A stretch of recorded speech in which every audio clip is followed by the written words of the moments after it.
My name's Laurel Phillips Seban. I'm 47. It's October 7th, 2015, and we are in Sacramento, California. And I'm here with my friend Diana for StoryCorps. Thank you. Well, my name is Diana Almendariz. I am 55. It's October 7th, 2015, in Sacramento, California, and I'm here with my good friend Lori and work with her a lot. So I teach Native American art from elementary to college level.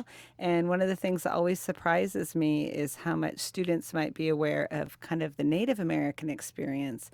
But growing up in California, they know so little about the California Native experience. And so Diana has been a great addition to my classes because she gives them such a wonderful understanding of what it's like to be a California Native. So that's why I love to have you come into class, Diana. And that's actually why you're coming in to speak to my class is often one of the things my students mention that they really liked the most out of my class. Oh, that's nice. Yeah, hmm yeah. But I love going to classes because it's really important for me to get in there and just talk about Native experience and being a living Native American. I'm not just a past tense, or it's not just a past tense culture. Where I'm Sacramento Indian living in Sacramento. This is my homeland, and it's basically a secret nobody knows. I Mm-hmm. could walk around and someone could say, "I don't know anyone who came from Sacramento," and I'm like, "Hello, it's your lucky day." But they still don't understand the concept of what I talked about, or what I said.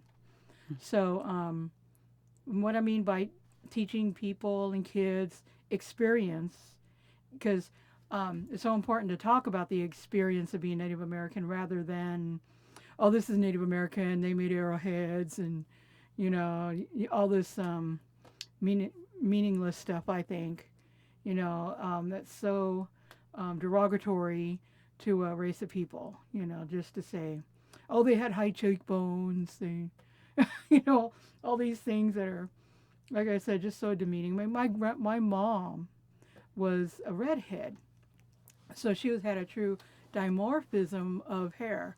That Mm-hmm. red. We don't, go blonde. We go redhead. Mm-hmm. And so she again would dye her hair black to fit the stereotype. Because Indians don't have red hair. I have a cousin who had red hair. So again, that's a true experience, and to not understand those things about us is saying that you don't see us as human, or that we actually lived and we are here.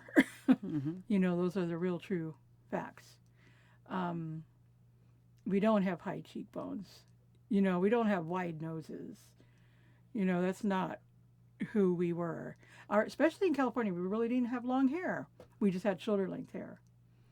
Long hair kind of like got in the way. Mm-hmm. And So there's a lot of stereotypes. you don't all speak the same language. Yeah, plus the fact, yeah, that's an important one is, learning my language from my grandmother who was born in 1897 and died in 2001.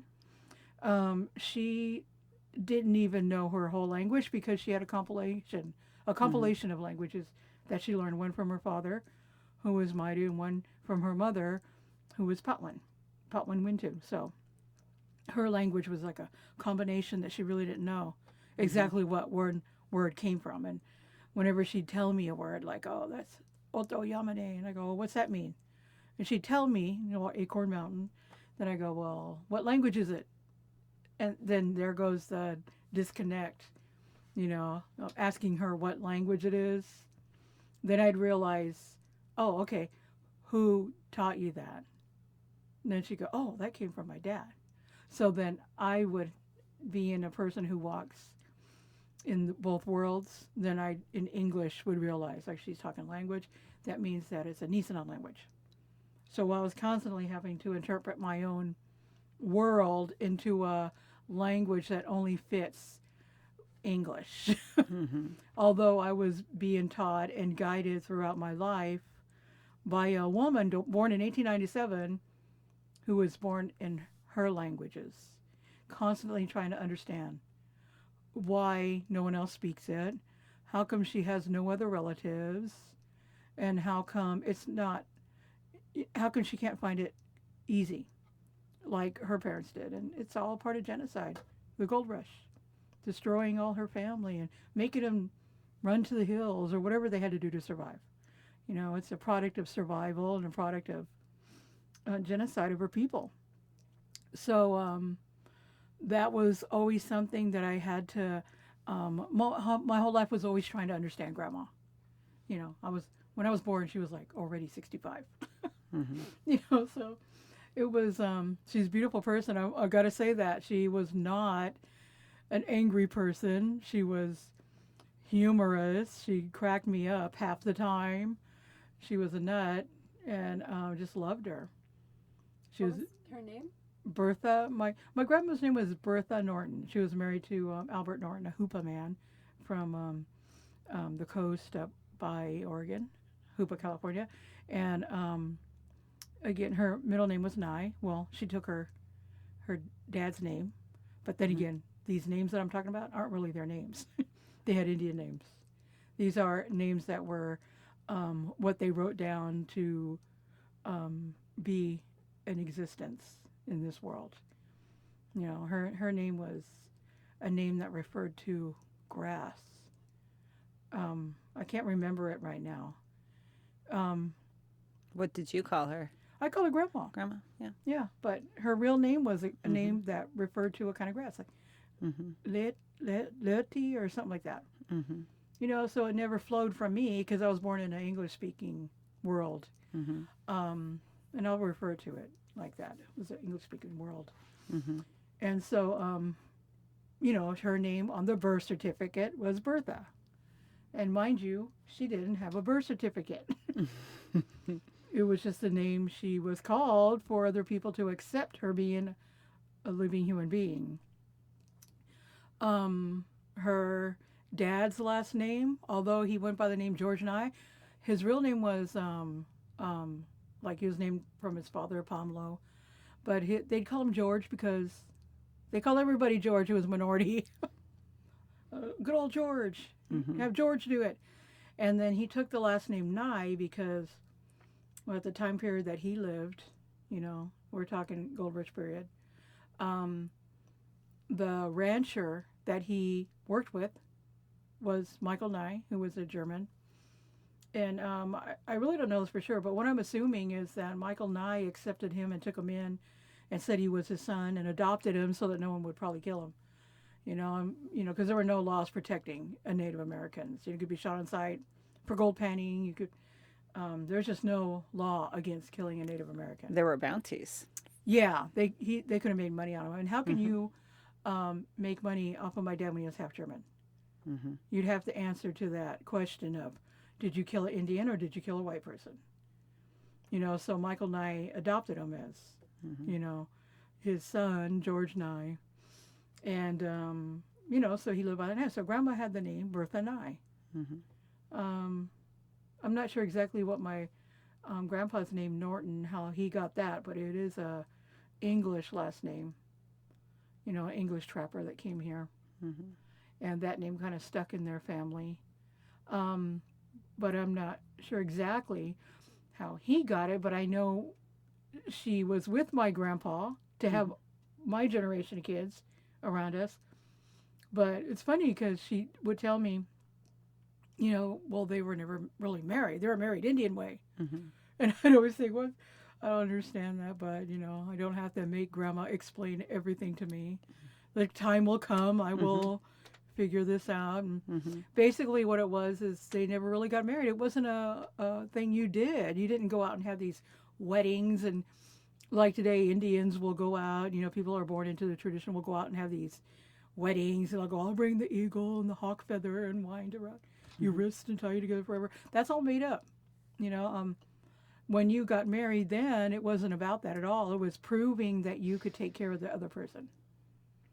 You know, proving that you could take care of that woman as well as the family who was losing that woman Mm-hmm. to you because you're taking something away from them. Mm-hmm. So he proved to them that he was a good hand. He could Mhm. farm. He offered a lot to the family, so it was a natural acceptance of him. And they weren't so-called married as a Mhm.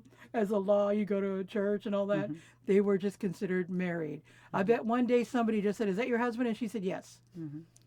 And that's what it was. Again, no marriage certificate. Is this your mother's parents or your? Yeah. Yeah. Mhm. Yeah. So when my mom was born, there was a birth certificate, Mhm. and they said, "Who's your father?" Mhm. Yeah, Mhm. Albert Norton, Mhm. Bertha Norton. So that's when their names became real. Mhm. It's probably on those birth certificates. Mhm. And it's just a very interesting thing for me to realize that. And even today, my daughter, last week, my daughter Uti, which means acorn in my language, just got her license. And I just was telling her, I go, you know what, Grandma never got a license. She never did that. She just would drive. She needed to Mhm. drive. It was something you needed to do. So she was driving. And one day, when she's like probably 60, cop pulled her over. May I see your license, ma'am? She's like, oh, you need a license to drive? And he laughed and he's like, wow, this 60-year-old woman has been driving her whole life, doesn't have a license. And so he just said, go get a license. He didn't give her a ticket or nothing. Mhm. And so she went and got a license. Yeah. And it's funny because that license came into play, all these things came into play hilariously, like um, I took my grandma a lot driving to the store, running around to ceremonies. She became my best friend. And I'd go get her, take her shopping, and she'd write checks for her food that she Mhm. purchased. And one day she wrote her check out, and the lady looks at her check and, may I see your driver's license? She gives it to her. And then she's looking at it going, I think you got the wrong date on your ID. My grandma's like, what? No. She's like, no, I don't have the wrong date on there. Because, yeah, you do. This has got to be a mistake. And she started getting kind of irate, the lady behind the table, behind the clerk, I mean. She was getting Mhm. kind of irate, like, oh, this must be fake. This is fake. Like she was trying Mhm. to accuse her of being Mexican or something. Mhm. And then I'm going, what's fake about it? What's the problem? And she's like, this says 90, 97. And I go, yeah. She goes, it's 97 right now. And I go, yeah. She goes, she couldn't have just been born. And I'm like, yeah, exactly. And I didn't say nothing. I just said, exactly. Mhm. And then she just kind of jaw dropped, looked at it, and went, oh my God, is she 100? And I'm like, yeah. That's funny. She goes, I mean, she's walking around.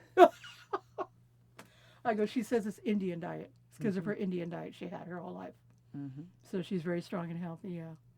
And she was like, oh my God, I don't think that woman's expression went back natural the whole day. She's a survivor, huh? Yeah, And she didn't look as old as she was.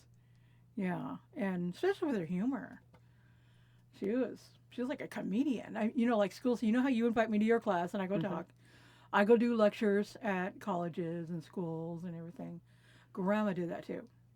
And when Grandma would go in and do that, she was like a comedian. It was like time to laugh.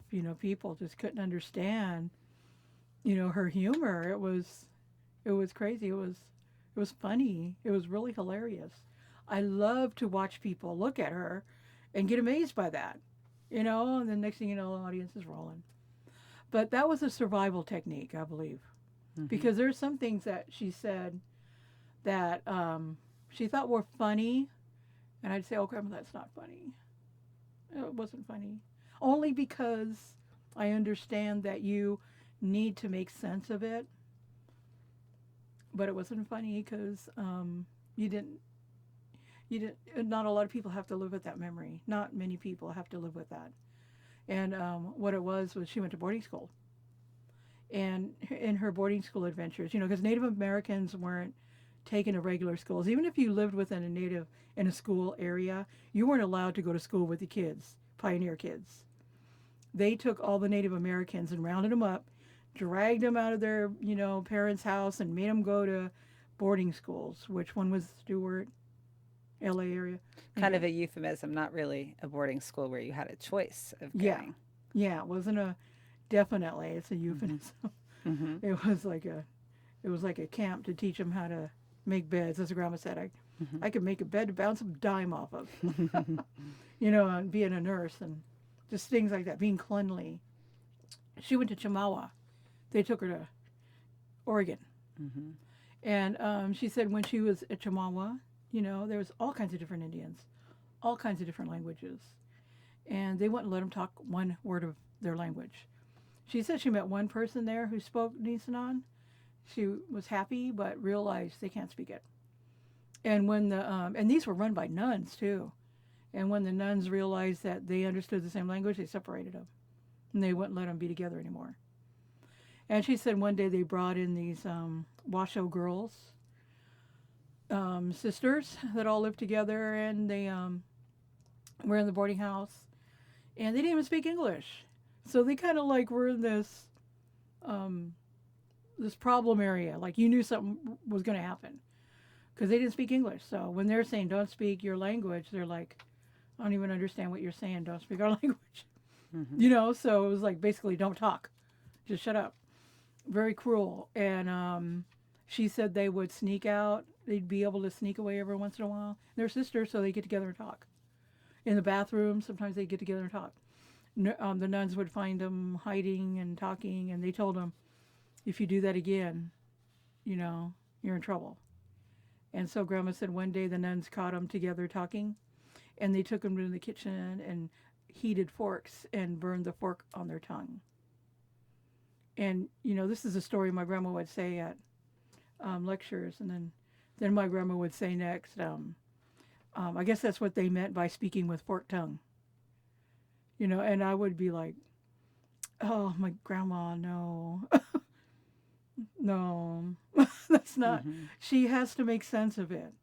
She had Mm-hmm. to try to make it acceptable for her to hear. It was definitely a memory that was tragically burned into her mind because she always thought about it. Whenever she met anybody Washoe, she would ask them who they were, where they're from, if they ever had people who went to boarding school. I think she was always looking for those girls, to maybe hug them or something, just to find out how they were. Mm-hmm. So she always had them on her mind. And I think that was why she shared that story a lot, even though it was a hard one to hear. It's still hard for me to, share, but it needs to be shared. Mm-hmm. Needs to 'Cause be heard. It Yeah. needs to be heard, yeah, because why did Grandma have to go through those things? Why did she have to, how did she survive that? I don't know. There's a lot of Native people who didn't. They became alcoholics. They had to hide their feelings. My grandma somehow was able to surpass that. And even though she had the memories, she was able to survive. And she had dark humor, I think. That was part of it. Mm-hmm. Like I said, always laughing, always coming up with stuff. You know, um, my grandpa wasn't so funny about it. He wasn't such a funny person when it came to that. Um, he didn't live as long as her. I remember him dying in 77. He was 77 years Mm-hmm. old. So it was just very hard for them, it was hard for her to live, but I was fascinated by her. Yeah. What Yeah. about their children, the next generation, your parents and your aunts and uncles? Oh yeah, Was she it had easier? no, not really. They got to go to school though. Mm-hmm. They got to go to high schools in the area. They didn't get taken away. Um, they were always like me, always the dark one at the school at the time. Mm-hmm. You know, um, she, my mom died when I was 4 years old, and I think my grandma always felt it was her fault, and so she was always there for me. And my mom died of leukemia. That was at a time when nobody knew about it, how to Mm-hmm. deal with leukemia, how to treat it. Mm-hmm. It was a death sentence for her. It was like, you got leukemia, you're going to die in 6 months. Mm-hmm. And they said there's this new thing we can do, chemotherapy, to try to cure you.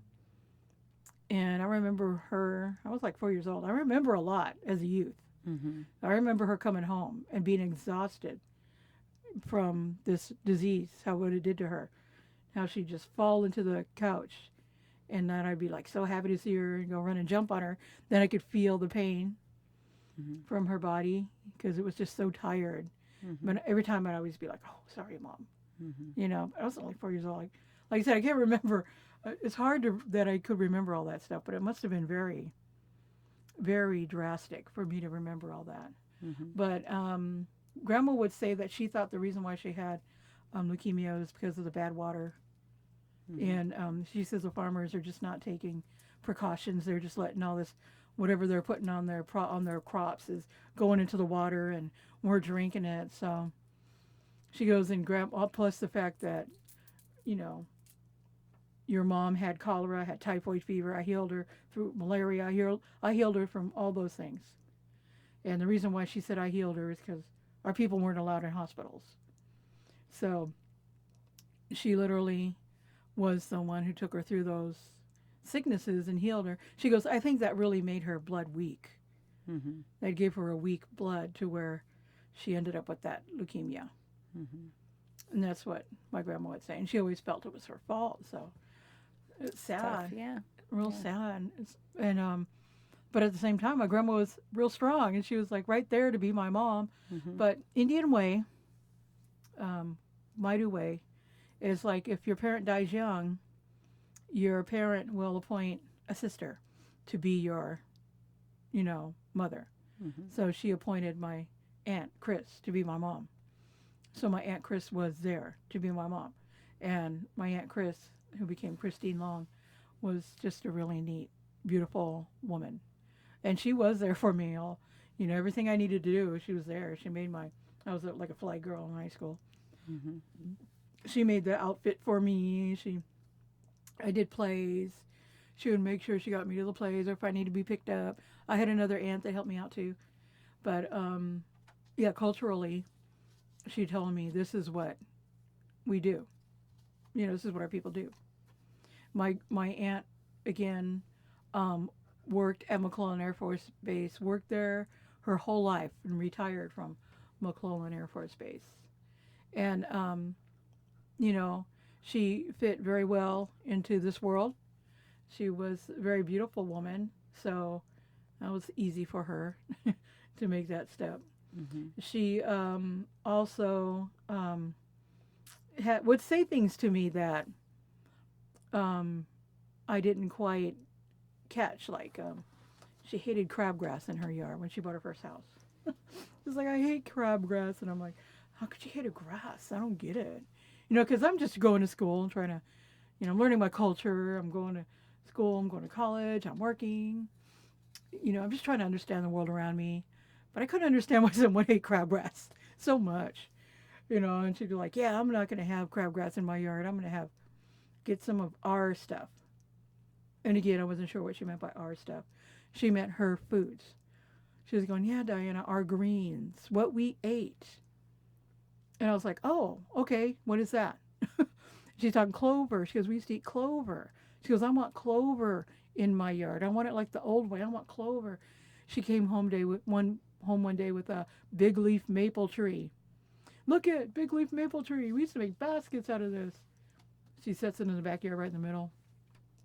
And then she's digging around. Yeah, look at, I'm getting clover growing around it. And I don't quite understand it all. I'm just like, huh, why is that so important to her? I don't get it.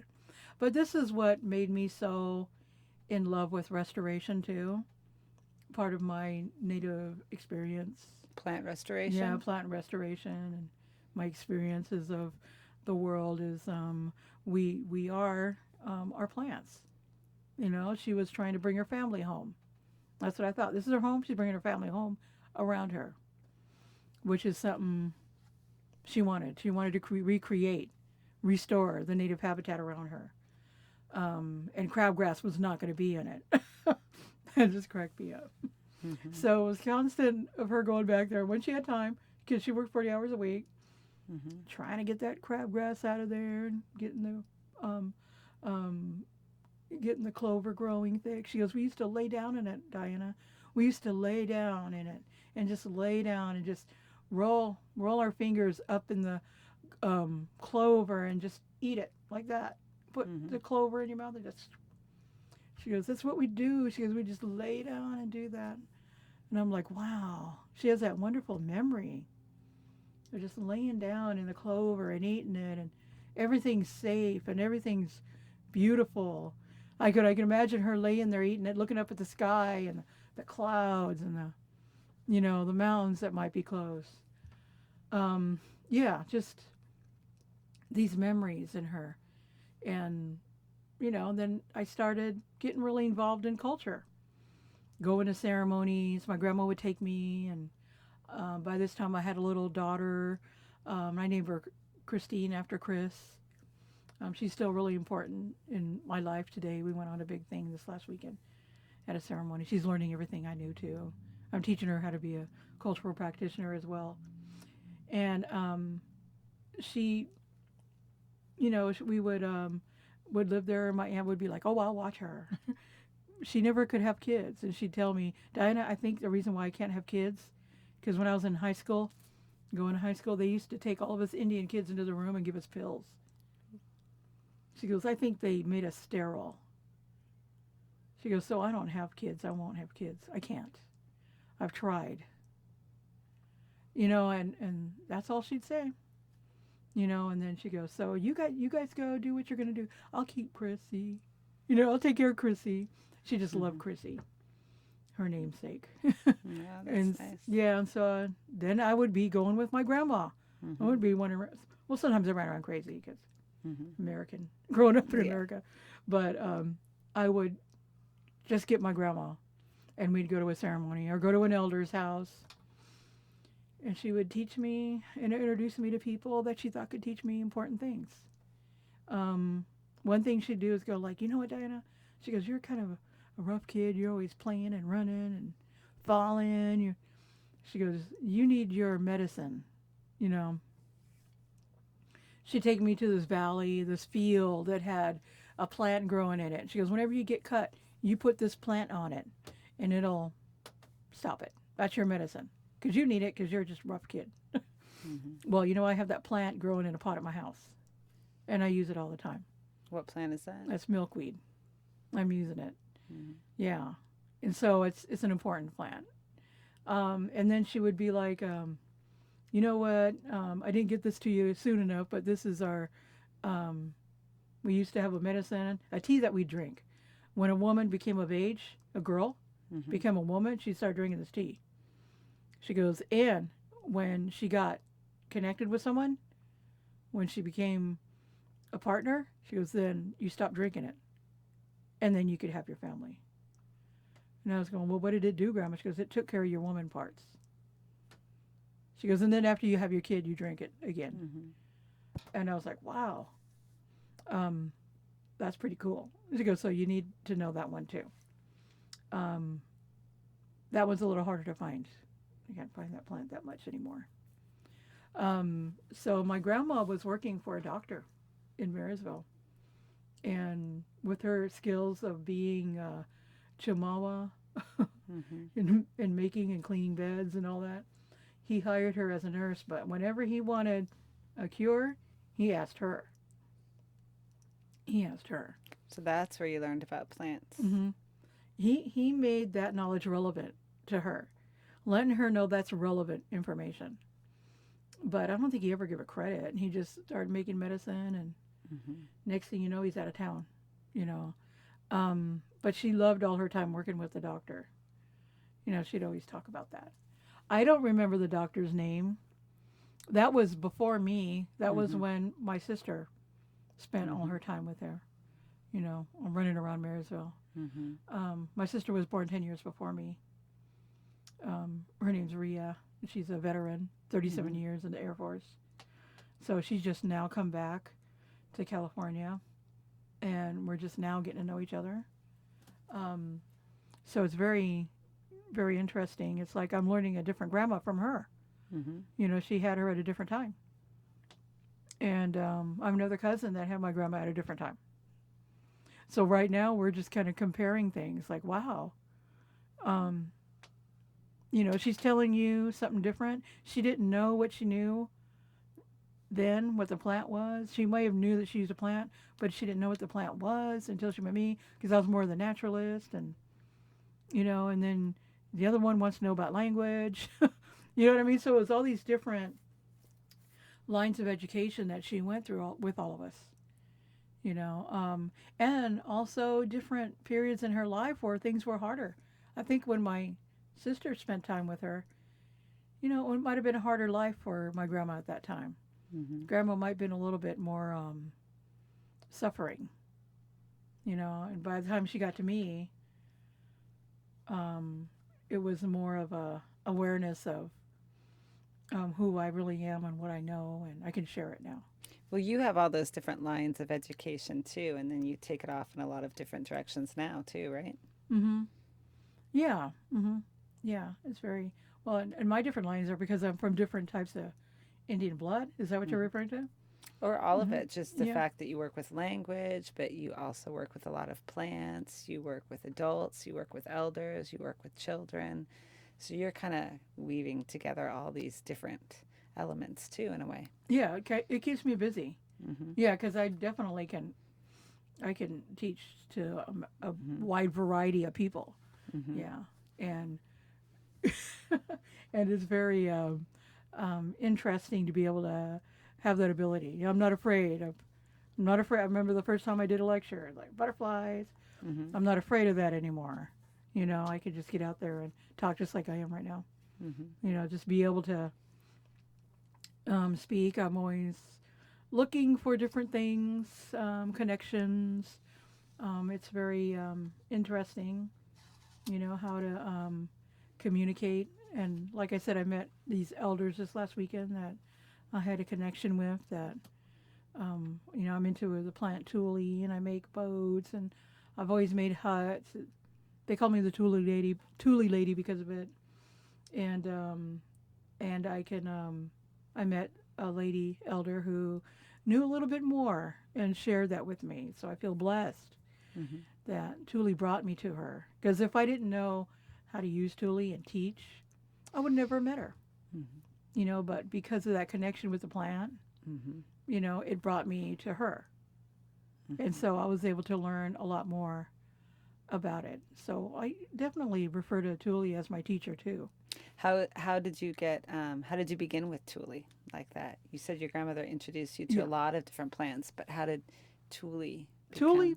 I got connected with Thule because my grandma was always telling me about plants, but they're hard to find. Like Hmm. I kind of talked about earlier, I can't find that plant no more. But Thule is always there. It's like the most dependable thing ever. The marsh that was Sacramento, the whole Sacramento Valley was a big marsh. It still grows in pockets here and there, and if you put a lot of water, introduce the water to an area, if there's a root in there, it will grow back. And so I was always around Thule, and when I started working with kids, I'm like, I need to find a plant that I could get easy and that's plentiful so I can share this wonderful experience of working with plants. Hmm. And, I didn't want to chop down a tree for it. I didn't want to, you know, Hmm. put something away for a whole year because you have to do that with a lot of plants. Put it away for a year, then you can use it. I wanted something I can use right away. And Thule became that. I realized that you can go cut down Thule, dry it in one day, and then use it the next day. And so I call it Thule is user friendly. Hmm. And I can learn how to make other things by using Thule as a substitute. So Thule is very user friendly and easy to get and easy to grow. I have that growing on my balcony right Hmm. alongside my milkweed. Hmm. You What does know, it look like? it is a tall reed. It grows about, Thule grows about, it could grow up to 14 feet and it's round or it could be triangle, two different kinds. Hmm. And it has one flower on the top and it just grows in a whole marsh area. It's a reed. And you Grows can by cattail. use it to make all kinds of things, right? I, Baskets, I make boats. boats and we made the huts, we made mats, make toys, you make the cradle board for a baby, the Hmm. newborn baby, Hmm. had a Thule board, had Hmm. Thule board, cradle board made out of Thule. Hmm. Skirts, a lot of the headdresses were made out of Thule. It's like you. It's very versatile. Yeah, yeah, and so I could use it to teach me how to make a basket, teach me how to make a cradle board, and then I could go get the more permanent materials. Mm-hmm. So that's what I mean by it's user friendly. Mm-hmm. If I mess up using Thule, I can go get some more and use it. Mm-hmm. I'm not going to be hated. Mm-hmm. It'll be there, ready to be used. Yeah. But so many people don't even know that it's around. So it's nice that you kind of Mm-hmm. bring that back too. Mm-hmm. Yeah, and I bring it back with the faith and hope that people will, not overuse it. Mm-hmm. Um, someone won't decide, oh, I'm going to use it all for this, and then start taking it forever and killing it. Kind of like what's happening with sage. You know how Mm-hmm. people, oh, Indians used to burn sage, but we Mm-hmm. didn't do that here in California. But they're pulling it out in incredible amounts and just wasting it. And now the plant is disappearing. Mm-hmm. So they're killing this plant. How do you say Thule in Maidu? In Maidu, How many I different ways can you say Thule? well in Maidu I don't know. Mm-hmm. In Maidu, I like to use the word Osoko Mm-hmm. Mom, and that just means like little Mm-hmm. Thule Mm-hmm. water, like it's a piece of water that has a little Thule grown on it. Mm-hmm. And what I mean by piece of water is just a little pond maybe. Mm-hmm. And then there's the language that I know more in, which is Patwan, Mm-hmm. Patwan Wintu, and we call it Talaka. Mm-hmm. And the more important word is Talakala, which means fun. Mm-hmm. So to me, language is more like, language isn't just the ability to speak. Language is expressing what things are and what the world is. Language is more deep in Native culture.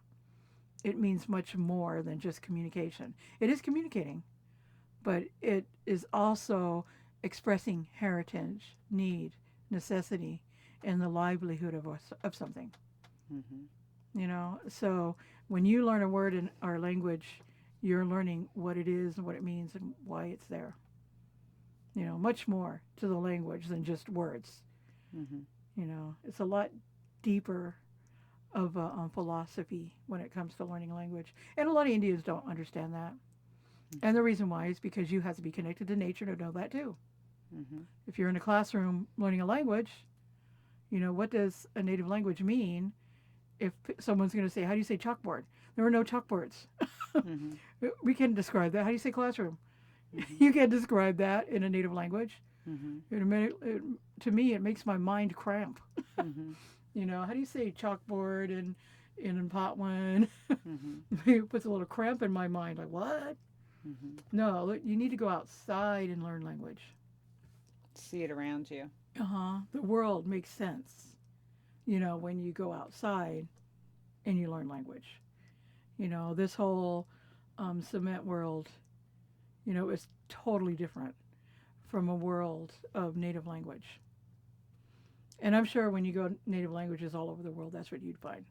Mm-hmm. And, Yeah, and so many of them get lost underneath the concrete and all the other people and everything else. yeah. So it's a lot more when you're moving from a village into a society Mm-hmm. and you taking your language with you. There's a lot more involved in that than just moving to a society. You're changing your philosophy, you're changing your language, you're changing your understanding of what language is. Mm-hmm. Yeah, it's a very interesting life, and Mm-hmm. I living at a time right now where I can enjoy walking in both these worlds. And pass a lot of that information on, which is so great. Yeah, like my aunt once asked me if you're that's a good one to end. My aunt once asked me. She goes, if you had to, she goes, if you lived in our world, and would you want to go back to the other world? And I go, yeah, I'd love to go back to the other world. And she goes, not me. And I go, what? That kind of threw me for. Why wouldn't you want to go back? She wanted to tell me why. Why wouldn't you want to go back to the old way and where it was? She goes, because I cannot live without indoor plumbing and my beautiful little red car. And that's what her words were, indoor plumbing. Yeah. Everybody has a different preference. Yeah, she goes, I just love the idea. She goes, no more outhouses for me. Yeah. she was in that time period.